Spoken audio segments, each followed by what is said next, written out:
Not everyone can get a high GPA. That is just a fact. But if you have a low GPA, yet you want to study abroad, heck, you want to get scholarships, keep watching this video because I am going to be breaking down to you what do you do when you have a low GPA and you want to study abroad and you want a scholarship. Let's start with what is a GPA? So this is a grade point average that summarizes all of your coursework and puts it on a scale. Sometimes you have scale of 4, sometimes you have scale of 5, heck, sometimes you have scale of 100. It depends on your country and the education system that you went through. So now it's a good time for you all to tell me in the comment section, what is your current GPA? What is your GPA, you guys? Let me know in the comment section. So if you have a low GPA, the first thing that you should do is go and work. Go and work, take some time, work as much as possible, build up your career because that is going to be important when you are thinking about studying abroad or eventually thinking about applying for scholarships. If you are going to be a privately sponsored student, what work is going to do for you is it's going to give you some real world experience about your research interest. It's going to give you some ideas about what is lacking out there, what are some things that can be included, and when you now write your research proposal that you're going to probably be cold emailing to different professors, what is going to happen is that you will have a very clear idea of what is lacking in the field. Maybe you can choose to write about, well, this is what is said in theory, but in the real world, from my experience, this is what is lacking, this is what is lacking. And when you email a professor a research proposal that is coming from that richness of experience that you have had, it gives you a good chance for the professor to even rethink like, maybe this is actually something that we could look into. And that professor tells you, all right, I am interested in working with you. Come to my lab. Guess what? That professor is not worried about what GPA you had at the bachelor level. That professor is not worried about what GPA you had at the master's level. The professor is looking at the quality of that research proposal that you have written and how important that is going to be to their lab and what you as a student coming to research this particular thing is going to add to their lab. And then the second thing is those that are going to be looking for scholarships. Of course, those that are going to various professors, you can now tell the professor later on, oh, professor, I do not have funding. Then the professor can be like, all right, we have a grant coming. We are going to give you the grant. That can work, right? And then on the other hand, we have students that will be applying for scholarships. When you have a low GPA, the good thing about going to work is that it is going to help you put you in that category of people called early career professionals. And there are tons of scholarships for early career professionals. For example, the Swedish Institute Scholarship for Global Professionals is one of those scholarships that target those that have been working for like maybe 2 or 3 years. You are in that sweet spot. And this is a fully funded scholarship for international students to Sweden. I did an entire series showing you how to ace this scholarship, and I'm going to put the link here. Definitely go ahead, binge watch it, see if you can apply for this particular scholarship. But that is what you do when you have a low GPA. You go to work, it can help you in applying for specific professors, to work with specific professors, or applying for scholarships. The second thing to do when you have a low GPA is please consider publishing. Right now, are you a bachelor student? Are you a master's student? Are you a PhD student? What is your research about? What topic are you covering? Can you take some parts of your research and publish it in a journal? Can you put together some parts of your thesis and publish it in a journal? At this point, don't be focused on, oh, what is the level of the journal? Is it a high impact journal or is it a low impact journal? Don't focus on those things. All you are focused on is write something comprehensive enough and submit it. And the crazy part is that it doesn't even have to have been published yet. Just given the fact that you have submitted to a journal, you can now take that topic, what you wrote about, and put it in your CV, and then you can put now in brackets in review, which means that you have written, you have submitted, you are waiting for feedback. Of course, the good thing is to actually have it published, but do not shy away from just submitting. Submit, and the good thing about these publications is that this is you now finding a ground where people will be looking at you as an asset to whatever lab, because guess what, at the end of the day, universities are interested in people who are publishing. You know how they always do rankings of universities? Sometimes these rankings are based on publications. So if you are someone who is going to get a funding to study or a scholarship to study or just an admission, and they look at your CV and you have published, that gives you leverage. That makes people think of you as a strong candidate. So if you have a low GPA, number 2, please go ahead and publish. If you have a low GPA and you want to study abroad as well as maybe get scholarships, the third thing that you have to do is take a top-up course. Whatever it is that you are studying, this is a good time for you to sit with yourself. You have your results, you have your transcript, you're looking at it, your GPA is not that good. This is a good time for you to figure out, 1, do I want to continue in this particular major that I am studying, or do I want to switch majors? In this video here, I show you all, either here or here, I talk to you about strategizing when you are going to be switching majors, what you should do, how you should do it. So go and watch this video and come up with your plan if you are going to be switching majors, okay? So keeping that aside, this is a good time for you to sit and figure out, are you going to continue in the same course or are you going to switch majors? If you are anyone that you choose to do, as long as you have a low GPA, you should do these things. YouTube University, start with YouTube. Watch all videos that have been done on that particular field of yours. Either it's the field that you're in or it's a field that you want to switch. Study as much as possible. Study as much as possible. And when you have, through YouTube, yes, you're not going to get any certificate. That is true.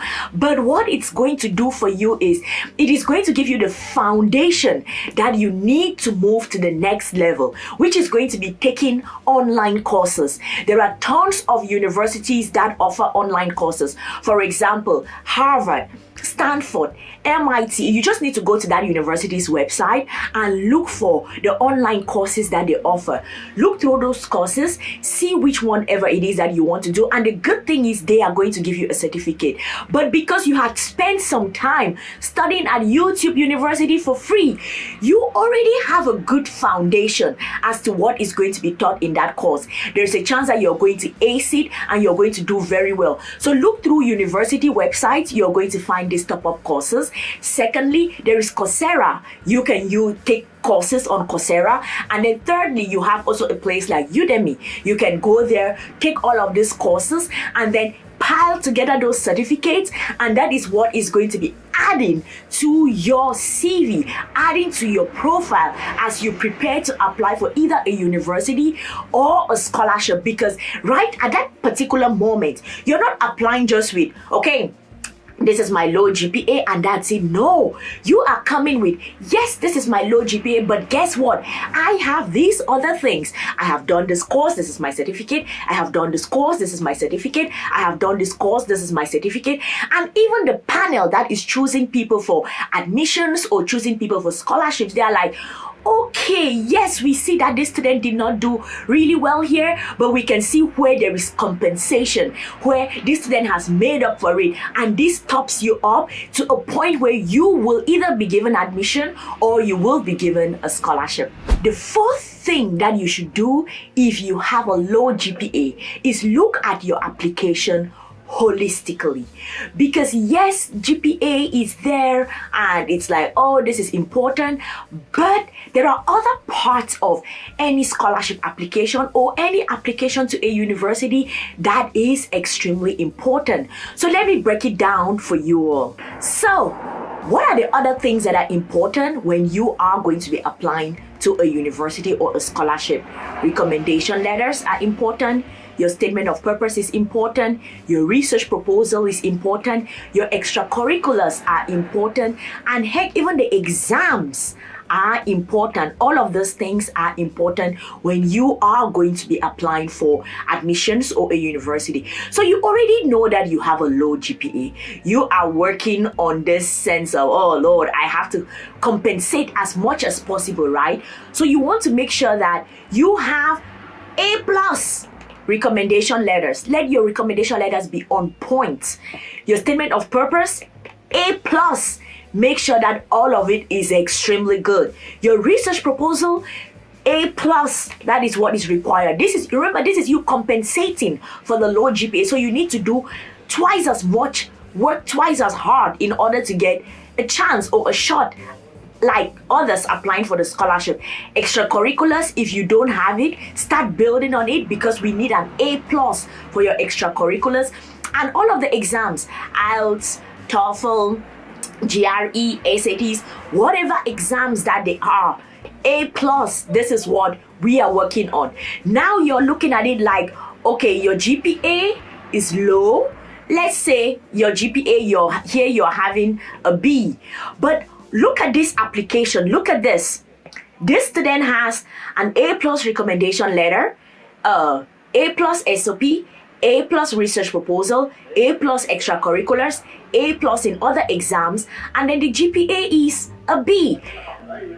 A panel, in a selection panel for a scholarship or an admission, they can look at it like, okay, this student, we can see that this student has a B in terms of like the GPA, but look at the other aspects of this holistic application. This student has an A+ throughout. So we do not think that this student should just be discarded. This student is extremely important, because A+, A+, A+, A+, A+, and then 1B, we don't think this student is a very bad student. This student deserves a chance and has shown that probably, if they give the student a shot, the student can do very well. So please make sure that all of these other aspects of your application are extremely spectacular. That is going to maybe take the focus of your GPA, or just make them look at you like, there is potential here. Potential is what we are going for when you have a low GPA. The last thing that you should do if you have a low GPA is go study some more. I know that this may be one of the counsels that you're like, oh Lord, Sylvie, I don't want to do it. Well, guess what? If you have just had, like, you left high school and your goal was, I want to go study abroad, I want to apply for bachelor scholarships, but you're looking at your high school grades and you're like, maybe this is not it. Please go and do a bachelor's. Remember, when you will be doing the bachelor's, you have clarity of thought as to your goal after your bachelor studies. So you're going to focus. You know that the only thing that was stopping you when you left high school from going to study abroad was a low GPA. So when you now go to do a bachelor's, you are focused. You make sure that you ace all your courses as much as possible so you can have the best grades possible. Also, if you are someone who has graduated from your bachelor's and you wanted to go do masters and your grades are not there, they are not there yet, go consider doing a master's. If you're a master's student, consider doing a PhD, and then you can go study abroad at the postdoc level. It is easier to look for other means to do it, but if you go and study and increase your grades, it makes it way easier for you to get that particular admission or scholarship. I'll tell you the story of one of my friends. When she graduated from her bachelor's, she had a second class lower, and we're talking about, oh Lord, what would you do at the master's level? I had gotten my scholarship and I had left the country, so we're just trying to strategize on What do you do now? So we decided that probably it's a good idea for her to go do a master's. She didn't go back to redo a bachelor's. No, she went and did a master's, and she had a first class honors at the master's level. So it is still you moving forward with your life, but now when she applied for her scholarship, she used her master's degree. She applied to do a second master's, that is true, but she was applying now with results that were extremely good, and with that she was able to stand out from the crowd. First shot at the first scholarship she applied for, she got it. So go and study some more, take that time, be focused, study, and then you know that you have a good chance at getting a scholarship or getting admissions into some university abroad. Thank you guys so much for watching. I hope that this was helpful. Remember, I work with students one-on-one to prepare them to apply for fully funded scholarships. So if you want me to work with you, of course it's a paid service. If you want me to work with you one-on-one, there is a form in the description box. Fill it up and I am going to get back to you. Until the next one, cheers.